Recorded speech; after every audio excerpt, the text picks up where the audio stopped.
नमस्कार साथियों, स्वागत है आपका टेक संजीवनी कंप्यूटर क्लासेस में। This is Shekhar Kulshreshtha before you. जैसा कि आपको पता है, मैं आगामी जो अभी 16, 17, 18 तारीख को सीपीसीटी की परीक्षाएं होने वाली हैं, उनके लिए मैं प्रैक्टिस सेट वीडियो बना करके डाल रहा हूँ। इसी क्रम में मैंने आज जो है एम एस एक्सेल का एक वीडियो बनाया है, जिसमें मैंने आपको एम एस एक्सेल के महत्वपूर्ण जो क्वेश्चंस हैं या जिन टॉपिक से क्वेश्चंस बनते हैं, उनको मैंने यहाँ पर एक्सप्लेन करने के लिए आपको कोशिश की है। इसमें मैं आपको जितने भी एम एस एक्सेल से रिलेटेड इंपोर्टेंट टॉपिक है, एक तो वो तो एक्सप्लेन करूंगा ही, साथ में मेरा फोकस यहाँ पर एम एस एक्सेल में उपयोग में आने वाले जो इंपोर्टेंट फंक्शंस हैं कैटेगरी वाइज, उनको मैं आपको यहाँ पर एक्सप्लेन करूंगा। तो आप इस वीडियो को लास्ट तक देखो, और अगर आपको वीडियो अच्छी लगती है तो अपने दोस्तों के साथ शेयर करो, चैनल को सब्सक्राइब करो। So let me start our video. जैसा कि आप थंबनेल में देख रहे हैं, इस लेक्चर में मैं आपको एम एस एक्सेल के बारे में जानकारी देने वाला हूँ। एम एस एक्सेल के बेसिक इंट्रोडक्शन एंड जो भी क्वेश्चंस एम एस एक्सेल से रिलेटेड बनते हैं। तो सबसे पहला हमारा टॉपिक यही बनता है कि एम एस एक्सेल क्या है, एम एस एक्सेल किसे कहा जाता है, या एम एस एक्सेल क्या होता है आपका। तो देखो, एम एस एक्सेल आपका क्या चीज है आपका। तो एम एस एक्सेल एक कैलकुलेटिंग सॉफ्टवेयर है। कैसा सॉफ्टवेयर है आपका? कैलकुलेटिंग सॉफ्टवेयर है आपका एम एस एक्सेल। कैलकुलेशन के लिए उपयोग में आने वाला सॉफ्टवेयर है, ये अपने को ध्यान में रखना है। माइक्रोसॉफ्ट कंपनी के द्वारा इसको बनाया गया है, ये भी अपने को ध्यान में रखना है। माइक्रोसॉफ्ट कंपनी ने इसको बनाया है एम एस एक्सेल। और ये आपका एम एस ऑफिस पैकेज का पार्ट है, ये भी अपने को ध्यान में रखना है। यहाँ पे अपन मैं लिख देता हूं आपका M S Office package. M S Office package का पार्ट है, ये अपने को ध्यान में रखना है एम एस एक्सेल। ठीक है, तो मुझे लगता है ये जानकारी आपको समझ में आई होगी। एम एस एक्सेल एक कैलकुलेटिंग सॉफ्टवेयर है, माइक्रोसॉफ्ट कंपनी ने बनाया है, एम एस ऑफिस पैकेज का पार्ट है। एक्सेल की जो फाइल होती है, एक्सेल फाइल, वो क्या कहलाती है आपकी। तो देखो, एक्सेल की जो फाइल होती है, उसे हम जो है वर्क बुक कहते हैं। क्या कहते हैं आपका? Work book. ये भी मैं लिख देता हूं आपको, आप क्वेश्चन आता है कई बार, वर्क बुक कहा जाता है। और जहां पर काम करते हैं, यानी कि एक्सेल का जो वर्क एरिया होता है, यहाँ पर हम एक्सेल में काम करते हैं, उस वर्क एरिया को क्या कहा जाता है आपका? इसका जो वर्क एरिया है, उसे वर्कशीट कहा जाता है आपका। ये भी अपने को ध्यान में रखना है, इसे अपन क्या बोलते हैं? वर्कशीट बोलते हैं। तो एक हो गया वर्कबुक, और एक हो गया आपका वर्कशीट। एक वर्कबुक के अंदर कई सारी वर्कशीट हो सकती है, यानी कि it is possible to contain multiple worksheet in workbook. जैसे एक एम एस वर्ड के डॉक्यूमेंट में कई सारे पेज होते हैं, ऐसी वर्कबुक में कई सारी वर्कशीट होती हैं। अब यहाँ पर अगर हम वर्कशीट की बात करें, तो इसके कई तरह के क्वेश्चन अभी हाल ही के क्वेश्चन में पेपर में बने हैं। मैंने जो प्रैक्टिस सेट लगवाए हैं, उसमें आपने देखे भी होंगे, आप देख सकते हैं। जैसे एक क्वेश्चन था कि वर्कशीट जो होती है आपकी, एक्सेल की वर्कशीट। देखो, एक्सेल कहें अपन या कैल्क कहें, एक ही चीज होती है, आपको कंफ्यूज नहीं होना है। बस एक्सेल माइक्रोसॉफ्ट कंपनी का है आपका ये, और ये ओपन ऑफिस का है। अलग अलग कंपनी है, बाकी है एक ही चीज, फंक्शंस वगैरह सब एक ही रहते हैं इसके अंदर।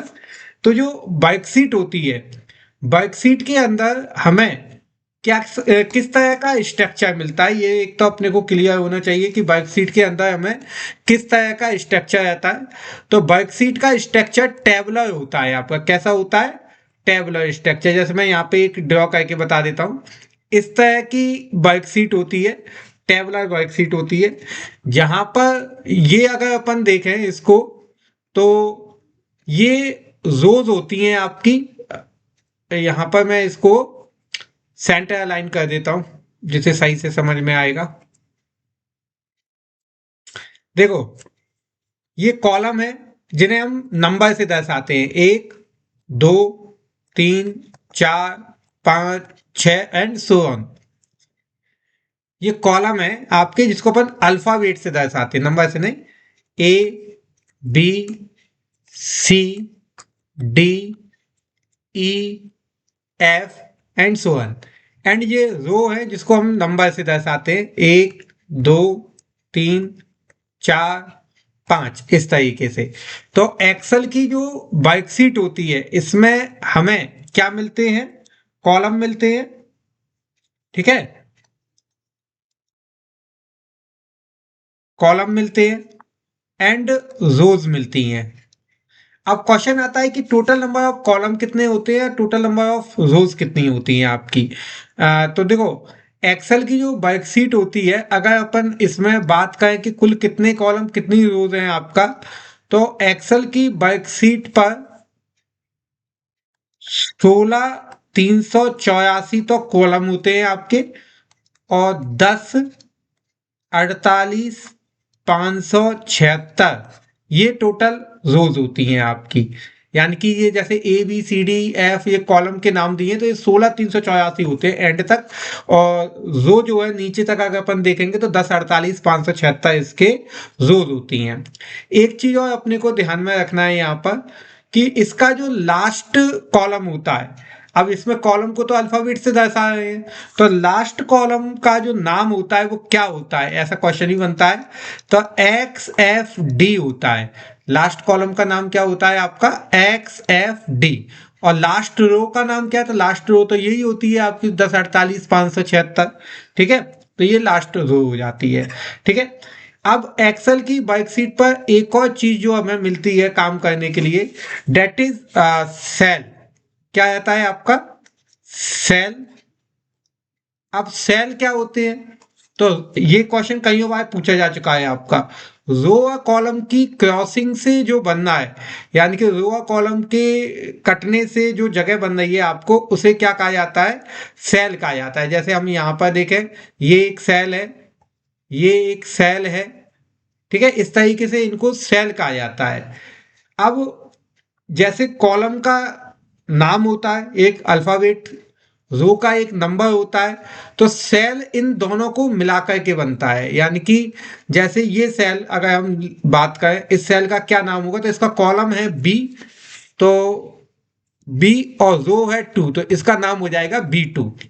इसका नाम क्या होगा, इसका नाम होगा D3। इसका नाम क्या होगा, B4। इस तरीके से इनके ये नाम हो जाते हैं आपके। तो अब क्वेश्चन आता है कि टोटल नंबर ऑफ सेल कितने होते हैं, तो आप इनको मल्टीप्लाइड कर दो, किस किस को, आपका 16 384 और 10 48 576, इन्हें अगर आप मल्टीप्लाइड कर दोगे तो आपको जो है क्या निकल के आ जाएगा, टोटल सेल की संख्या निकल के आ जाएगी। ये हो गया आपका टोटल सेल। तो रो कॉलम सेल मुझे लगता है तीनों समझ में आए होंगे आपको क्या होता है। और एक्सेल के अंदर क्या अपन पढ़ते हैं, क्या समझते हैं, तो देखो, एक्सेल में रो कॉलम सेल के अलावा हमें कुछ और चीजें मिलती हैं जिन पर हमें ध्यान देना है, जिनको हमें पढ़ना है, आगे अपने को आएगा। जैसे आपका इम्पोर्टेंट है फंक्शन। फंक्शंस क्या होते हैं, फॉर्मूलाज क्या होते हैं, चार्ट क्या होता है, ये सारे टॉपिक अपने को एक एक करके समझने हैं एक्सेल के अंदर, ठीक है। तो इनको अपन एक एक करके समझ लेते हैं क्या क्या चीजें हैं ये, फंक्शन क्या है, फॉर्मूला क्या है, चार्ट क्या है। तो सबसे पहले मैं आपको फॉर्मूलाज बताता हूँ। फॉर्मूला क्या होता है, किसी भी तरह की कैलकुलेशन करने के लिए हम एक्सेल में किसका यूज करते हैं, फॉर्मूला बनाते हैं आपका। ये हम बनाते हैं, कस्टमाइज होते हैं, अपन ने जैसे इक्वल लिख करके हमने जो है कुछ भी बनाया, हमने कस्टमाइज किया इसको, तो ये फॉर्मूला कहलाते हैं आपके, ठीक है। हमेशा हम चाहे फंक्शन लिखें चाहे फॉर्मूला लिखें, उसकी स्टार्टिंग कहाँ से करते हैं, हम इक्वल साइन से करते हैं। जैसे यहाँ पे अब अंतर क्या है इसमें, जैसे फंक्शन क्या है, तो फंक्शन का एक नाम होता है और बकायदा एक सिंटैक्स होता है। जैसे हमें मान लो एडिशन करना है, तो हम यहाँ पे लिखेंगे सम और ब्रैकेट में एक रेंज देंगे जिसका हम जो है एडिशन करना चाहते हैं। जबकि फॉर्मूला में क्या है, हमने लिखा लिखा इक्वल लगाया और फिर डायरेक्ट हमने जैसे A1 comma A2 comma A3 ऐसे मैंने कर दिया, तो ये क्या हो गया, इनका सम कर देगा। और यहाँ पे क्या है आपका रेंज हमने लिखी है, तो रेंज के अंदर जो वैल्यू आएंगी उनका सम होगा। तो कहने का मतलब ये है कि फंक्शन का एक नाम होता है आपका बकायदा, जो भी हम फंक्शन यूज कर रहे हैं उसका एक नाम होगा। जैसे इसका नाम क्या है, सम है, जबकि इसका कोई नाम नहीं होता। यहाँ तो हम डायरेक्ट इक्वल साइन लगा करके कहते हैं। तो एक तो ये चीज समझनी है हमें कि फंक्शन और जो रहते हैं आपके और फॉर्मूला, इनमें इनको लिखने की स्टार्टिंग कहाँ से होती है, फंक्शन एंड फॉर्मूला को लिखने की स्टार्टिंग कहाँ से होती है, इक्वल साइन से होती है। फंक्शन या फॉर्मूला कहाँ से लिखना स्टार्ट करते हैं अपन, क्या लगाते हैं, इक्वल साइन लगाते हैं। इक्वल साइन से ही आपको फंक्शन अथवा फॉर्मूला को लिखने की स्टार्टिंग होती है। फिर उसका नाम और उसके अंदर उसके पैरामीटर दिए जाते हैं। पैरामीटर में हम क्या देते हैं, रेंज देते हैं। अब चार्ट क्या होता है आपका, चार्ट किसको कहा जाता है, तो डेटा का ग्राफिकल रिप्रेजेंटेशन चार्ट कहलाता है। यानी कि किसी भी शीट पर मौजूद डेटा को ग्राफ के माध्यम से दर्शाना हो तो उसे अपन क्या कहलाते हैं, अपन क्या कहते हैं, चार्ट कहते हैं। तो आप इसकी graphical representation of data, graphical representation of data क्या कहलाता है, चार्ट कहलाता है। तो मुझे लगता है ये समझ में आई होंगी आपको सारी चीजें, जिसमें हमने एक्सेल के अंदर सेल क्या है, फंक्शन क्या है, फॉर्मूला क्या है, चार्ट क्या है, और कॉलम क्या है, रो क्या है, शीट क्या है, ये सारी वर्कबुक किसे कहते हैं, ये सारी चीजें हमने यहाँ पर देखी। अब इसके बाद में आपको जो है नेक्स्ट अगर हम देखें इसमें, यहाँ पर कुछ चीजें और हैं जो अपने को पढ़नी है, समझनी है, क्योंकि इंपॉर्टेंट हैं आपके लिए। वो है आपके, जैसे हम बात करें रेंज,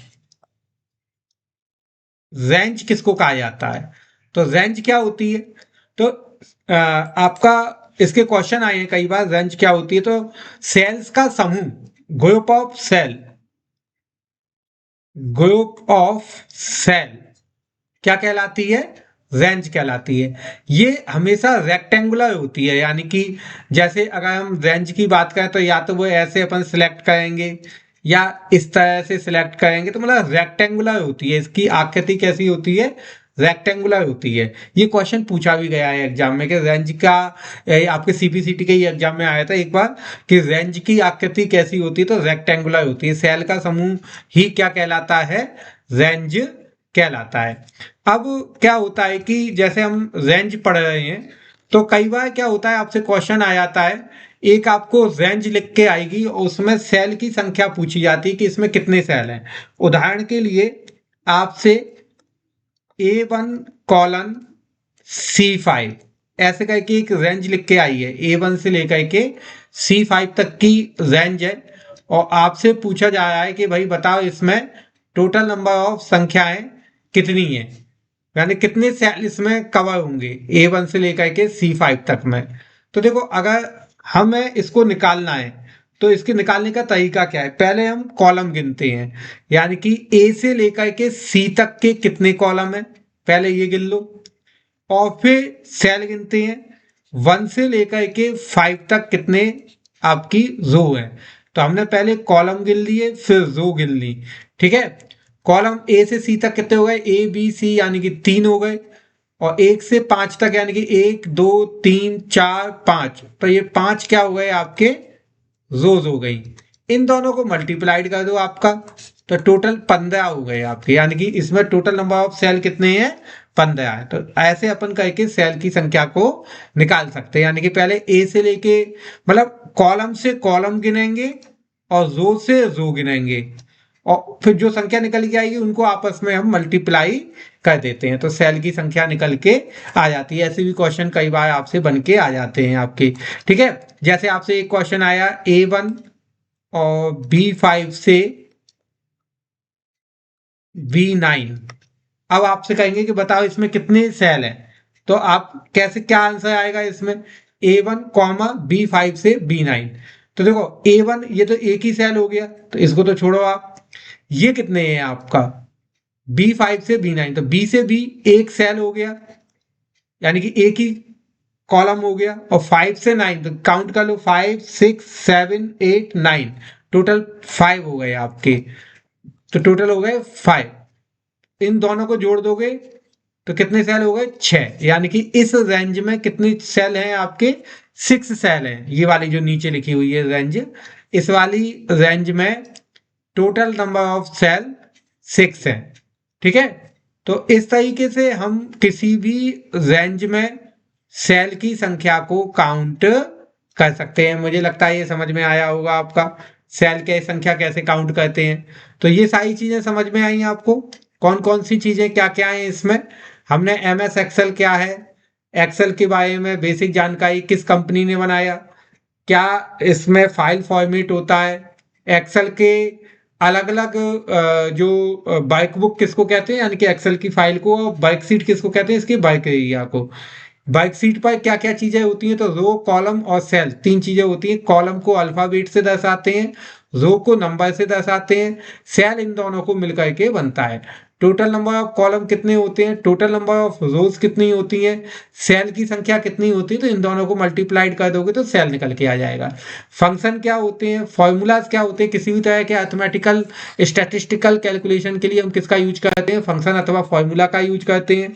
हमेशा फंक्शन और फॉर्मूला की स्टार्टिंग कहाँ से होती है, इक्वल साइन से होती है आपका। चार्ट क्या होता है, डेटा का ग्राफिकल रिप्रेजेंटेशन क्या कहलाता है, चार्ट कहलाता है। रेंज क्या होती है, ग्रुप ऑफ सेल क्या कहलाती है, रेंज कहलाती है। रेंज में सेल कैसे काउंट किए जाते हैं, तो यहाँ पे मैंने बताया है, पहले कॉलम से कॉलम गिनो और रो से रो गिनो, तो सेल काउंट होकर के आपको आ जाएंगे। अब हम इसको थोड़ा सा और आगे लेके चलते हैं, और हम जो है एक्सेल की शीट पर जाते हैं और कुछ महत्वपूर्ण फंक्शंस देखते हैं। तो जैसा अभी मैंने आपको बताया था एक्सेल के बारे में, एक्सेल की बेसिक जानकारी मैंने दी थी, एक्सेल क्या होता है, एक्सेल में शीट क्या होती है, एक्सेल में कॉलम रोज की संख्या कितनी होती है, ये सारी चीजें अभी हमने देखी थी। अब हम एक्सेल की विंडो पर हैं, आपको यहाँ पर दिखाई दे रहा होगा। एक्सेल की इस विंडो में हमें जैसे मैं यहाँ पर एक प्लेन सीट लेकर के आता हूँ, ये हमारी एक प्लेन सीट है। तो जैसे मैंने बताया था कि कॉलम्स हैं आपके, जिन्हें हम अल्फाबेट से यहाँ शो करते हैं, आपको दिखाई दे रहे होंगे, ये कॉलम्स हैं। ठीक है, और लास्ट कॉलम का मैंने जो नाम बताया था एक्स एफ डी बताया था, तो देखो आप, ये लास्ट कॉलम है हमारा जिसका नाम क्या है, एक्स एफ डी है। ठीक है, और लास्ट रो जो होती है उसका नाम नंबर होता है 10 48 576, ये भी आपको यहाँ पर दिखाई दे रहा होगा। अब इसमें जो ये सेल दिए हुए हैं और इन सेल पर हम काम करते हैं, तो काम क्या करते हैं हम, तो यहाँ पर हम डेटा फीड करते हैं, और डेटा फीड करने के बाद उन पर कैलकुलेशन करते हैं। तो कैलकुलेशन करने के लिए हमें किसका यूज करना होता है, तो हमें मल्टीपल टाइप के फंक्शंस का यूज करना होता है। किसका यूज करना होता है, आपको फंक्शंस का यूज करना होता है, आपको समझना है। यहाँ पे हमें मल्टीपल टाइप के फंक्शंस उपयोग में लेकर के आने होते हैं। अब कितनी तरह के फंक्शन होते हैं, कौन कौन से फंक्शन उपयोग में लाए जाते हैं, ये सब हम यहाँ पर एक एक करके देखेंगे, जो जो फंक्शन आपके उपयोग में लाए जाते हैं। ठीक है, तो देखो यहाँ पर अगर अपन देखें तो कई तरह के फंक्शन है, जैसे मैथ से रिलेटेड फंक्शन है, स्टैटिस्टिकल फंक्शंस हैं, टेक्स्ट फंक्शन है। ठीक है, डेट एंड टाइम के फंक्शन है, डेट एंड टाइम के फंक्शन हैं, लॉजिकल फंक्शंस हैं,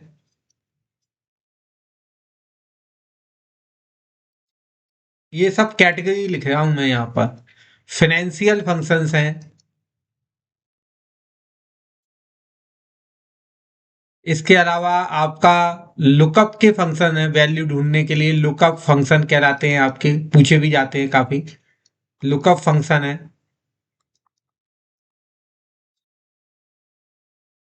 और भी कई तरह के फंक्शंस रहते हैं, तो अभी हम इन फंक्शंस पर ही चर्चा करेंगे, है ना। जितने वीडियो भी ज्यादा बड़ी नहीं होनी चाहिए, आप लोग देखते हैं उसको। तो इसमें हम देखते हैं कुछ फंक्शंस पर हम बात करते हैं। जैसे पहले मैं आपको मैथ के फंक्शन बता देता हूँ, है ना, अगर आपको अच्छा लगेगा तो और आगे वीडियो भी अपन देखते हैं, एक एक करके हम देखते जाते हैं। जैसे मैथ है आपका, अब यहाँ पर मैंने एक सीट बनाई हुई है जिसमें मैंने मैथ के कुछ महत्वपूर्ण फंक्शन जो ज्यादातर पूछे जाते हैं एग्जाम में, उनको मैंने यहाँ पर शामिल किया है। कौन कौन से फंक्शन है, जैसे एबीएस है, इवन है, odd, fact, power, SQRT, floor, ceiling, round, int, sum, sumif, sumifs and product. ये मैथमेटिकल फंक्शंस हैं, मैथ के अंदर आपका इनका यूज होता है। एक एक करके हम इनको देख लेते हैं। जैसे आपका एबीएस फंक्शन क्या काम करता है, तो एब्सोल्यूट वैल्यू रिटर्न करता है। एब्सोल्यूट वैल्यू क्या होती है आपकी, तो जैसे हमने कोई निगेटिव वैल्यू दी हुई है और उसको ये चिन्ह हटा करके, यानी कि सिंबल हटा करके, माइनस हटा करके पॉजिटिव में रिटर्न कर देता है। जैसे मैंने यहाँ पर इक्वल टू एबीएस लगाया और ये नंबर ले लिया मैंने, ठीक है, ये नंबर मैंने जो लिया और इसको एंटर किया तो ये आ गया। आप देखो नंबर ये था -5, बट इसने क्या रिटर्न कर दिया, +5 रिटर्न कर दिया, चिन्ह हटा दिया। ये -7 का 7 कर दिया, -12 का 12 कर दिया। तो ये आपका एबीएस फंक्शन है। कौन सा फंक्शन है ये आपका, एबीएस। ये वाला फंक्शन हमने यहाँ पर पढ़ लिया है। अब यहाँ पर कुछ हमें नंबर दिए गए हैं, ठीक है, और इनमें हम 3 फंक्शन लगा के देख रहे हैं, इवन, ऑड और फैक्ट। ये फंक्शन का काम देखेंगे, ये मैथ के ही फंक्शन है। इवन फंक्शन क्या काम करता है, इवन वैल्यू रिटर्न करता है। हमने जो नंबर दिया अगर वो इवन है, इवन का मतलब क्या होता है, वो 2 से डिवाइड होता है या नहीं होता है। अगर वो 2 से डिवाइड हो जाए तो वही संख्या रिटर्न होके आ जाती है। अगर वो इवन नहीं है तो फिर अगला जो इवन नंबर होगा वो रिटर्न कर देगा। जैसे इस केस में हम देखें, इक्वल टू हमने इवन लगाया है और नंबर ये लिया, तो देखो 7 इवन नहीं है, 7 एक ऑड संख्या है, तो ये हमें क्या रिटर्न कर देगा, अगला इवन यानी कि 8 को रिटर्न कर देगा आपका। जबकि 4 एक इवन ही है तो वो 4 का 4 रिटर्न करेगा। 8 एक इवन है तो 8 का 8 रिटर्न कर देगा। पर 5 जो है आपका एक ऑड है तो उसके अगला इवन रिटर्न कर देगा आपका 6। इस तरीके से ये इवन फंक्शन काम करता है आपका। मुझे लगता है समझ में आया होगा इवन फंक्शन कैसे काम करता है। कोई भी संख्या दी है उसमें अगले अगर वो संख्या इवन है तो उसको रिटर्न कर देता है और नहीं है तो फिर अगले नंबर को रिटर्न करता है। मान लो आपसे एक क्वेश्चन बनता है जैसे इक्वल टू इवन और आपसे एक नंबर दिया है 4.2। अब आपसे पूछा जाएगा कि बताओ ये आउटपुट क्या देगा। इसका आउटपुट 4 आएगा, 2 आएगा, 5 आएगा, 6 आएगा, क्या आएगा आपका, ठीक है। तो आप मुझे आउटपुट कमेंट में लिख करके दें, मैं वीडियो के एंड में इसके आउटपुट को आपको बताऊंगा क्या आउटपुट है इसका। 4.2 का इवन। अब ऑड देखते हैं हम यहाँ पर, इक्वल टू ऑड। ऑड क्या काम करता है, तो ये भी वही काम करता है जो इवन करता है। इवन इवन संख्या को रिटर्न करता है, ऑड ऑड संख्या को रिटर्न करता है। तो ऑड जो है आपका वो नए संख्या को आपका, या तो अगर वो संख्या जो हमने सेलेक्ट की अगर वो ऑड है तो उसको रिटर्न कर देगा, और अगर वो ऑड नहीं है तो अगली संख्या जो ऑड होगी उसको रिटर्न कर देगा। तो यहाँ पे हम एंटर करते हैं तो 7 का 7 ही आ गया। 4 का हम अगर देखें तो 4 ऑड नहीं है, 4 इवन है तो उसका ऑड आ गया 5। 8 का 9 आ गया। अब 5 एक ऑड है तो 5 का 5 ही रिटर्न होकर के आ जाएगा। तो मुझे लगता है ये इवन एंड ऑड ये दोनों नंबर आपको समझ में आए होंगे, कोई दिक्कत नहीं है इसमें। अब बात करते हैं हम फैक्ट की। फैक्ट क्या काम करता है, तो फैक्टोरियल रिटर्न करने का काम करता है। अब फैक्टोरियल क्या होता है, जैसे हम मान लो मैंने यहाँ पर इक्वल टू फैक्ट लगाया, फैक्ट, और ये नंबर ले लिया 7। तो ये क्या काम करेगा, 1 से लेकर के 7 तक की सारी संख्याओं को मल्टीप्लाइड कर देगा, यानी कि गुणा कर देगा, और जो संख्या आएगी उसको आउटपुट के रूप में दे देगा आपका। तो हमने एंटर किया तो 50-40 आया, 1 से लेके 7 तक, 1 into 2 into 3 into 4 into 5 into 6 into 7, ऐसे 50-40 आ गया। आप देखो 4 का निकाल के देखो, 4 का कितना होगा, इसको तो आप कह ही सकते हो 24 होगा। कैसे, 1 इंटू 2 2 हो गया, 2 इंटू 3 6 हो गया, 6 इंटू 24 हो गया आपका। तो इस तरीके से ये निकाल देगा। 8 का कितना होगा तो 8 का निकल के आ गया। 5 का कितना होगा तो ये 5 का निकल के आ गया। इस तरीके से फैक्ट फंक्शन काम करता है। तो मुझे लगता है ये आपको समझ में आया होगा। इवन ऑड दोनों तरह के फंक्शन समझ में आए होंगे आपको। ठीक है, अब हम बात करते हैं इसमें नंबर। अलग और नंबर होते हैं आपके, जैसे यहाँ पे ये दो फंक्शन यहाँ पे हमने मेनली सीखने हैं। इसमें दिए हुए हैं आपको दो फंक्शन। कौन कौन से दो फंक्शन है आपके? फ्लो और सीलिंग। ये भी एग्जाम में बहुत पूछे जाते हैं। फ्लो एंड सीलिंग फंक्शन आपको काफी ज्यादा एग्जाम में आते हैं। ठीक है, इनको ही हम देखते हैं क्या होते हैं। तो देखो, फ्लो फंक्शन क्या काम करता है? फ्लो फंक्शन जो है आपका, एक हमें नंबर दिया होता है, एक सिग्निफिकेंस दिया होता है। तो जो नंबर दिया होता है वहां से स्टार्ट करके जो है नीचे की तरफ जाता है, डाउन साइड में जाता है, और वो पहला नंबर ढूंढता है जो सिग्निफिकेंस में नंबर दिया है उससे कट जाए। मतलब कहने का ये है कि जैसे हमने यहाँ पर इक्वल टू फ्लो लगाया, फ्लो डॉट मैथ, तो ये क्या काम करेगा? जैसे मैंने नंबर लिया 7, अब इसका सिग्निफिकेंस कितना था यहाँ पे, अब वो चला गया है, छुप गया है आपका। मैं यहाँ टाइप कर देता हूँ, 3 था, 3 हो गया। तो ये क्या काम करेगा आपका? ये जो है नीचे से, मतलब 7 से स्टार्ट करके पहला नंबर ढूंढेगा जो 3 से कटेगा। तो 7 तो कटेगा नहीं। अब ये डाउन साइड में जाएगा। अब डाउन साइड में जाएगा तो 6 नंबर आएगा आपका। 6 आएगा तो ये 3 से कटे जाता है, तो इसका आउटपुट कितना आ जाएगा? 6 आ जाएगा। तो मुझे लगता है आपको ये समझ में आया होगा फ्लो कैसे काम करता है। तो फ्लो जो है डाउन साइड की तरफ चलता है, यानी कि नीचे की तरफ चलता है। जैसे अगर हम इसको ये वाले फंक्शन पे आए, यहाँ पे क्या है? 12 से स्टार्ट करके पहला नंबर ढूंढेगा जो 5 से कटेगा है। तो 12 नहीं कटेगा, 11 नहीं कटेगा, फिर कौन सा कटेगा आपका? 10 कटेगा। तो इसका आंसर आपका ये आ गया, आपका 12 आ गया।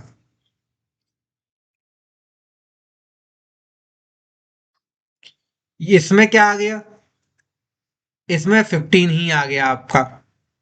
फ्लो चल रहा है ये आपका। ठीक है। सीलिंग क्या होता है? सीलिंग अप साइड में जाता है आपका। सीलिंग कहाँ जाता है? अप साइड में। ये नंबर बढ़ गया, तभी मैं कहूंगी क्यों ऐसा हो रहा है। 3 हो गया। इसको अपन सही कर लेते हैं। यहाँ पर सिग्निफिकेंस अपन देंगे, जैसे हमने यहाँ पर equal to flow dot math 12 और 5 था, 10 आ गया। 10 होगा आपका, वो गलत आया था क्योंकि ये नंबर ड्रैग हो जाता है रिलेटिव स्पेंसिंग की वजह से। वो 4 आ गया था अपने आप, जैसे अपन डाउन में जाते हैं तो। ठीक है, यहाँ पर इसको अगर अपन डाउन में ले जाते हैं तो ये भी गलत हो गया। यहाँ पर हमने फ्लो डॉट मैथ नंबर है 15 और 4 दिया था वहां पर, तो ये हो गया आपका 12 हो गया। ठीक है, तो मतलब 15 से स्टार्ट करके पहली संख्या जो 4 से कटे आए डाउन साइड में, तो कौन सी है? 12 है। और 12 से स्टार्ट करके पहली संख्या डाउन साइड में जो 5 से कटे आए, तो क्या है? 10 है आपका। तो इस तरीके से ये अपन इसको फ्लो कर लेंगे। सीलिंग कहाँ है? अप साइड जाती है, ऊपर की तरफ जाती है आपका। कैसे? जैसे हमने सीलिंग डॉट मैथ लगाया, नंबर ये है और सिग्निफिकेंस ये है। अब ये क्या करेगा आपका? 7 से स्टार्ट करके पहला नंबर ढूंढेगा जो 3 से कटे आए, पर अप साइड में, ऊपर की तरफ, नीचे की तरफ नहीं। फ्लो नीचे की तरफ जाता है और सिग्निफिकेंस ऊपर की तरफ जाता है, सॉरी सीलिंग ऊपर की तरफ जाता है। तो इसमें अगर हम देखें अप साइड में, तो 7 तो है नहीं है, 8 भी नहीं है, तो 9 है आपका। तो आंसर क्या आ जाएगा? 9 आ जाएगा। ऐसे ही हमने यहाँ पर सीलिंग लगाया 12 एंड 5 कर दिया आपका। सिग्निफिकेंस में क्या कर दिया? 5। तो 12 से स्टार्ट करके पहला नंबर जो 5 से कटेगा, तो 12 नहीं कटेगा, 13 नहीं कटेगा, 14 नहीं कटेगा, कौन सा कटे आएगा आपका? 15 कटे आएगा। तो आउटपुट बनेगा इसका 15 नंबर। ठीक है, ऐसे ही हमने यहाँ पर जो है एक और फंक्शन लगाया आपका, कौन सा? हाँ, जैसे मैंने यहाँ पर सीलिंग लगाया, सीलिंग डॉट मैथ 15 नंबर है और उसका सिग्निफिकेंस है 4। 15 से स्टार्ट करके पहला नंबर जो 4 से कटे जाए, तो 15 खुद तो कटेगा नहीं, लेकिन 16 कटे जाएगा, तो इसका आंसर आएगा आपका 16। तो मुझे लगता है फ्लोर एंड सीलिंग दोनों फंक्शंस आपको समझ में आए होंगे, कैसे आपका उपयोग में आए हैं। अब यहाँ पर कुछ और फंक्शंस हैं, इनको भी देख लेते हैं। पहले तो इनको अभी मैं थोड़ी देर से बताऊंगा, इकट्ठे ही बता दूंगा मैं इन्हें। थोड़ा सा देखो वीडियो लंबा हो सकता है, पर इम्पोर्टेंट है आपके लिए बहुत, है ना। आपको मैथ के सारे फंक्शन समझ में आ जाएंगे इस वीडियो के अंदर। ठीक है, फिर आप चाहोगे तो अगर आप कमेंट करोगे तो मैं अन्य कैटेगरी पर भी वीडियो बना के आपको डाल दूंगा। जैसे अभी मैंने यहाँ पे बताया था ना, मैथ होता है, स्टैटिस्टिकल होता है, टेक्स्ट होता है, डेट एंड टाइम होता है। तो वो सब एक वीडियो में तो संभव नहीं है आपका, क्योंकि देखो वीडियो काफी बड़ी हो जाएगी, तो मुझे मल्टीपल वीडियो बनानी पड़ेंगी उसके लिए। तो अगर आप कहेंगे तो मैं उसकी वीडियो बना करके आपको अपलोड कर दूंगा। ठीक है, कमेंट कर देना मुझे कमेंट बॉक्स में। और जिसको भी इनका पीडीएफ चाहिए हो, तो वो पीडीएफ मुझे जो है मेरे टेलीग्राम नंबर पर, चैनल पर जो है आपका ज्वाइन हो जाना, वहाँ पे इसकी पीडीएफ मिल जाएगी। मैंने एक बर्ड की पीडीएफ भी वहाँ पर डाली हुई है, जिसमें बर्ड के सारे टैब, उनके अंदर आने वाले सेक्शन और उनकी कमांड्स और उनकी शॉर्टकट की सब दी हुई हैं आपकी एक ही पीडीएफ के अंदर। बहुत इंपॉर्टेंट है उन स्टूडेंट्स के लिए जो अभी परीक्षा की तैयारी कर रहे हैं, या कोई भी परीक्षा, not only for the CPCT. आप पटवाई के लिए, ग्रेड 4 के लिए, एमपी स्टेनो के लिए, या आपका एमपी हाई कोर्ट के लिए, कहीं भी आप फॉर्म डाल रहे हैं, यहाँ कंप्यूटर पूछा जा रहा है, सबके लिए ये वीडियोस, ये क्वेश्चंस, ये पीडीएफ सब बहुत इंपॉर्टेंट है आपका। क्योंकि मेरा तरीका ही है कि मैं बहुत डिटेल में पढ़ाता हूं, तो वो सबके लिए कवर हो जाता है आपका।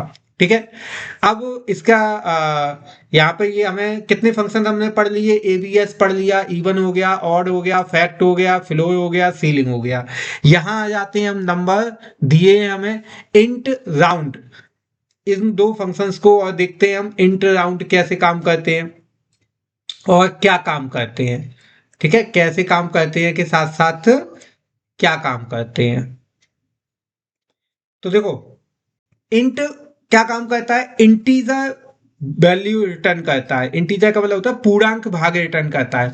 आपने कोई नंबर दिया, अगर वो नंबर दशमलव में है तो उसकी इंटीजर पार्ट रिटर्न कर देगा। जैसे मैंने यहाँ पर इंट लगाया, इंट, और ये नंबर ले लिया मैंने, तो अब ये क्या काम करेगा, इस नंबर का जो इंटीजर पार्ट है वो रिटर्न कर देगा। इसका इंटीजर पार्ट कितना है आपका, 12 है, तो 12 आ जाएगा। 0.459 ये आपका फ्रैक्शनल पार्ट है, इसको छोड़ देगा। ऐसे ही अगर हम ये वाला नंबर लें तो इसमें 15 आ जाएगा, ये वाला नंबर लें तो इसमें 10 आ जाएगा, और ये वाला नंबर लें तो इसमें 23 आ जाएगा। इस तरीके से ये जो भी वैल्यू दी गई है उनका इंटीजर पार्ट रिटर्न कर देता है। कौन सा फंक्शन, आपका इंट फंक्शन।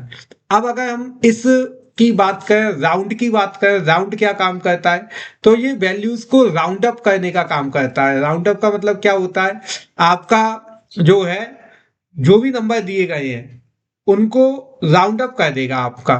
जैसे 12.459 है, अब हम ये चाहते हैं कि ये जो 12.459 दिए हैं आपका, ये पॉइंट के बाद में दो संख्याएं आए, तीन संख्याएं नहीं आए। तो कैसे करेंगे अपन, यहाँ पर हमने यहाँ पर राउंड अप लिखा, इस पर तीन फंक्शन होते हैं, round, round down, round up. तो मैं यहाँ पर राउंड अप कर रहा हूँ आपका, अप यानी कि ऊपर की तरफ, और या फिर राउंड ही लगा दो आप तो ऑटोमेटिकली ले लेगा वो। अब मैं तो क्या है, फिर ऊपर की तरफ ही जाएगा वो आपका। जैसे मैंने ये ले लिया नंबर, और फिर एक पूछा नंबर ऑफ डिजिट, यानी कि पॉइंट के बाद कितनी डिजिट चाहिए आपको, दो चाहिए, तो मैंने दो लिख दिया, यहाँ पर एंटर कर दिया। तो देखो 12.46 हो गया आपका ये। ठीक है, इसको हम लेंगे यहाँ पर, इसमें ये 4 डिजिट है, मुझे मान लो 3 डिजिट चाहिए, तो मैंने यहाँ पर राउंड लिखा, नंबर ले लिया, और पॉइंट के बाद मुझे 3 डिजिट चाहिए, तो मैंने 3 लिख दिया यहाँ पर। तो ये आ गया 797 आ गया आपका, 797 हो गया ये आपका।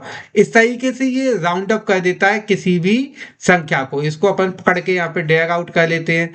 मान लो मुझे पॉइंट के बाद केवल एक संख्या चाहिए, ना दो चाहिए ना तीन चाहिए, तो मैंने यहाँ पर इक्वल टू क्या लिखा, राउंड लिखा, ये नंबर ले लिया मैंने, और यहाँ पे क्या लिख दिया, 1 लिख दिया। एंड एंटर किया तो देखो आपका क्या हो गया, एक संख्या 0.3 आ गया। अच्छा, इसमें एक चीज हमें ध्यान में रखनी है कि अगर संख्या लास्ट का नंबर 5 या 5 से ज्यादा है तो वो ऊपर की ओर बढ़ता है, अगर वो 5 या 5 से कम है तो वो नीचे की ओर जाता है। जैसे अगर हम यहाँ पे देखें तो ये इसने 0.334 को डाउन साइड कर दिया, यानी कि 3 रहने दिया। अगर मैं ये संख्या बदल दूं, 0.379 कर दूं मैं आपका, तो आप देखो ये अब क्या हो गया, 23.4 हो गया, यानी कि आगे की तरफ बढ़ गया। तो मैंने क्या बताया, अगर लास्ट की संख्या 0.5 से ज्यादा है तो वो आगे की तरफ जाती है आपकी। तो मुझे लगता है ये समझ में आया होगा, कोई दिक्कत नहीं है इसमें। इंट और राउंड के फंक्शन है। अभी मैं जो फंक्शन बताया हूं आपको, अगर इनमें से कोई से भी फंक्शंस में दिक्कत हो तो आप मुझे कमेंट कर देना। अब अगले नंबर पर अगर हम देखें इसमें नेक्स्ट, तो अगला फंक्शन है हमारा पावर फंक्शन। पावर फंक्शन क्या काम करता है आपका, तो पावर फंक्शन नाम से ही पता चल रहा है पावर रिटर्न करता है। हमने इक्वल टू पावर लगाया और नंबर है 5 और इसकी पावर थी 3, तो हमने यहाँ पर 3 दे दिया एंड एंटर कर दिया। तो कितना आ गया, 120, 5 ऐसे इसको कर लेते हैं अपन। ये हो गया आपका, ये गलत हो रहा है आपका, यहाँ पर हमने दिया इक्वल टू पावर, नंबर है 7 और इसकी पावर है 2, तो 49 आ गया आपका। ठीक है, फिर पावर पावर ले लिया अपन ने, नंबर है 6 और पावर है 4, तो ये आ गया आपका 1296। ठीक है, तो इस तरीके से ये पावर फंक्शन काम करता है। मुझे लगता है ये समझ में आए होंगे आपको सारे फंक्शंस। अब इसमें आपको जो है यहाँ पर एक और फंक्शन दिया हुआ है काफी important, that is product function. आपका प्रोडक्ट फंक्शन क्या होता है, क्या काम करता है प्रोडक्ट फंक्शन, और इसको हम कैसे यूज में लेकर के आते हैं। तो देखो, प्रोडक्ट फंक्शन मल्टीप्लिकेशन का काम करता है, यानी कि गुणा करने का काम करता है। जैसे हमने यहाँ पर इक्वल टू प्रोडक्ट लगाया, अब ये दो नंबर आपसे मांगेगा, एक नंबर ये हो गया हमारा और कॉमा लगा करके एक नंबर पास का हो जाएगा, या इसमें हम रेंज ले लेंगे सबसे अच्छा, तो हम यहाँ पर रेंज ले लेते हैं, है ना, कहाँ से कहाँ तक की, इसको तो थोड़ा बड़ा कर लेते हैं, ये उधर ही चला जाता है ऐसे करके। अब अपन यहाँ पे कर लेते हैं इक्वल टू प्रोडक्ट,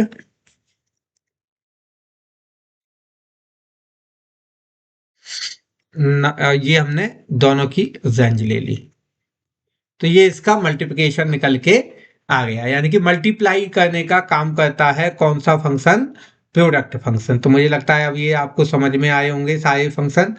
अब यहाँ पर सबसे महत्वपूर्ण मैथमेटिकल कैटेगरी में जो सबसे ज्यादा पूछे जाते हैं वो है आपके सम सम इफ और सम इफ फंक्शन। आपके ये काफी महत्वपूर्ण फंक्शन है सारे सम फंक्शन सम इफ। तो देखो, सम फंक्शन क्या काम करता है सबको हमें पता ही है। सम फंक्शन क्या काम करता है आपका, सम करने का काम करता है। जो नंबर दिए गए हैं उनको सम कर देगा। जैसे हमने यहाँ पर एक नंबर सम फंक्शन सेलेक्ट किया और ये रेंज सेलेक्ट की, तो ये सम निकल के यहाँ पर आ गया है। ठीक है, 2,11,000 है आपका, यानी कि सारे प्रोडक्ट जो है उनकी टोटल प्राइस कितनी है, 2,11,000 है।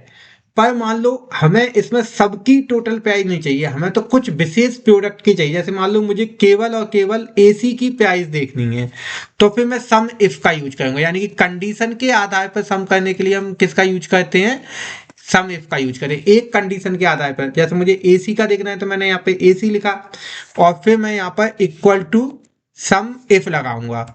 अब यहाँ पे देखो इसके पैरामीटर क्या क्या है, इसके पैरामीटर ध्यान से पढ़ें। अगर आप देखें तो सबसे पहले रेंज दी है आपको, कौन सी रेंज, जिसके बेस पर आप कंडीशन लगाना चाहते हैं। तो आप प्रोडक्ट के बेस पर कंडीशन लगाना है तो प्रोडक्ट की रेंज हम लेंगे, कॉमा लगाएंगे। अब पूछा है क्राइटेरिया, इस रेंज में से कौन सा प्रोडक्ट आपका, तो मैंने ये लिखा हुआ है एसी, इसको ले लूंगा मैं। फिर सम रेंज, किसका सम करना है अपने को, प्राइस का करना है, तो यहां पर सम रेंज लास्ट में आती है आपकी। ठीक है, पहले क्राइटेरिया रेंज, फिर क्राइटेरिया और फिर सम रेंज, एंटर करो तो ये आ गया 1,09,000 के हमारे पास में क्या है, एसी है, अगर इस टेबल के हिसाब से देखा जाए तो। ठीक है, अगर मैं कहूं कि मुझे तो कूलर का देखना है तो आप यहाँ पे कूलर टाइप कर दो। अब किसके निकल के आ गए, कूलर के। देखो कूलर देखो, एक 15,000 का, एक 18,000 का, टोटल कितने हैं, 33,000 के। मैंने कहा कि मुझे केवल टीवी का देखना है तो मैंने यहाँ पे टीवी लिख दिया।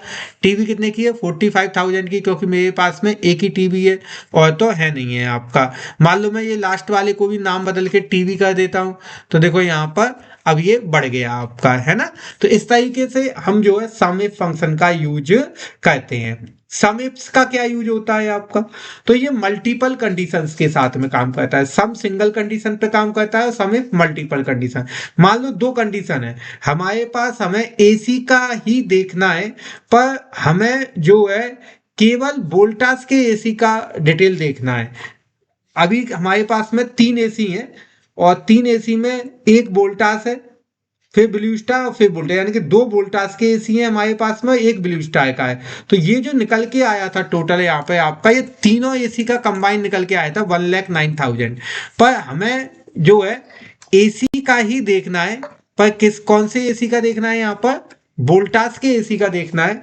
तो फिर यहाँ पर हम जब 2 कंडीशन हो जाती है तो वहां पर हम या दो से ज्यादा कंडीशन हो जाए तो वहां पर हम सम इफ्स का यूज करते हैं, IFS लगते हैं वहां पर। आपका कैसे करेंगे, इक्वल टू सम इफ्स लगाया हमने, ये सम इफ्स हो गया। और हमने अब इसमें उल्टा है आपका, इसमें सम रेंज सबसे पहले आएगी, यानी कि जिसको सम करना है वो पहले ले लो आपका, फिर कॉमा। अब क्राइटेरिया 1 रेंज, तो क्राइटेरिया 1 क्या है, हमारा प्रोडक्ट है तो प्रोडक्ट की रेंज ले लो आप।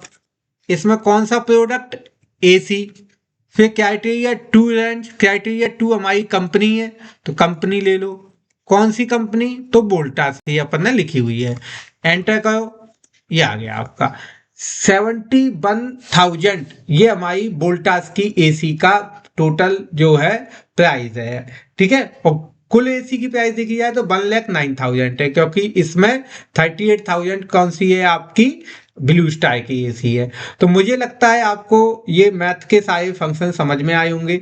हमने मैथ के ही एक एबीएस, इवन, ऑड, फैक्ट 4, 5, 6, 7, 8, 9, 10, 11, 12 और 13 फंक्शन मैंने आज आपको मैथमेटिकल के बता दिए और एक्सेल की बेसिक जानकारी मैंने आपको दी है। मुझे लगता है आपको ये सारी चीजें आज की जो मैंने बताई हैं आपको ये सब समझ में आई होंगी, अच्छा लगा होगा आपको। अगर वीडियो अच्छा लगा हो तो इस वीडियो को आप शेयर करो अपने दोस्तों के साथ में। जो लोग अभी तक मेरे चैनल से कनेक्टेड नहीं है, जुड़े हुए नहीं है, वो चैनल को जरूर सब्सक्राइब करें, क्योंकि मैं आगे अन्य ऐसे ही टॉपिक पर मैं वीडियो बनाता रहता हूं आपको, जो आगे आपकी परीक्षा में आपके लिए काफी महत्वपूर्ण होती है। तो आप चैनल को जरूर सब्सक्राइब करें और आगे आप किस टॉपिक पर वीडियो चाहते हैं वो भी आप कमेंट बॉक्स में मेरे को कमेंट करके लिखें। Thank you very much.